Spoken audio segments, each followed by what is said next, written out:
কেউ কাতরাচ্ছেন তীব্র যন্ত্রণায়, কারো অবস্থা আশঙ্কাজনক। কোটা আন্দোলন ঘিরে সাম্প্রতিক সহিংসতায় আহত হয়ে শত শত মানুষ ভর্তি হয়েছেন হাসপাতালে। আহতদের শারীরিক অবস্থা আর চিকিৎসার খোঁজখবর নিতে শুক্রবার বিকেলে ঢাকা মেডিকেল কলেজ হাসপাতালে যান প্রধানমন্ত্রী শেখ হাসিনা। সরকার প্রধানকে কাছে পেয়ে নিদারুণ নির্মমতার বর্ণনা দিতে গিয়ে কান্নায় ভেঙে পড়েন আহত ও তাদের স্বজনরা। মমতার পরশ বুলিয়ে আবেগ আপ্লুত শেখ হাসিনাও আশ্বাস দেন নিরুপায় এসব মানুষের পাশে থাকার। পরে গণমাধ্যমের মুখোমুখি হয়ে প্রধানমন্ত্রী জানান, দলমতের ঊর্ধ্বে কেবল আহতদের চিকিৎসাই নয়, পরবর্তীতে কর্মসংস্থানেরও ভার নেবে সরকার। এই যে সন্ত্রাস, জঙ্গি এবং মানুষের হত্যা, এটা সম্পূর্ণ জঙ্গি কাজ।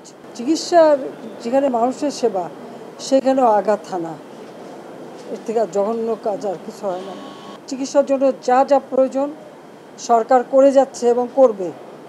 চিকিৎসা শেষে তাদেরকে অন্তত তাদের আয় রুজির ব্যবস্থা যাতে হয় সেটাও আমরা করব। নগদের কাছে সব গ্রাহকই প্রিয়, তাই তো সারা দেশে ক্যাশ আউট চার্জ সবচেয়ে কম। কাজে আমি মানুষকে মানুষ হিসেবে দেখি। এখানে দল মত নির্বিশেষে সকলের জন্যই আমি কাজ করি। আমি তো জানি মানুষের হারানোর বেদনা কি, আমার থেকে আর কেউ বেশি চায় না। আমি চাচ্ছিলাম দেশের শান্তি থাকবে, দেশের মানুষের উন্নতি হবে, দেশের মানুষ সুন্দরভাবে বাঁচবে। শিক্ষার্থীদের সব দাবি মানার পরও আন্দোলনের আর কি যৌক্তিকতা থাকতে পারে সে প্রশ্ন রাখেন সরকার প্রধান। আমরা তো সব দাবি মেনেই নিয়েছি, তারপরে আবার কেন, সেটাই আমার প্রশ্ন। এটিকে জঙ্গিবাদকে সুযোগ করে দেওয়ার জন্য?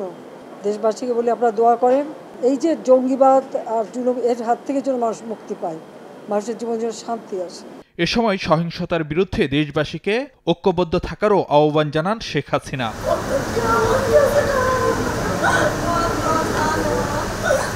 ফারুক ভিয়া, রবিন, সময় সংবাদ, ঢাকা।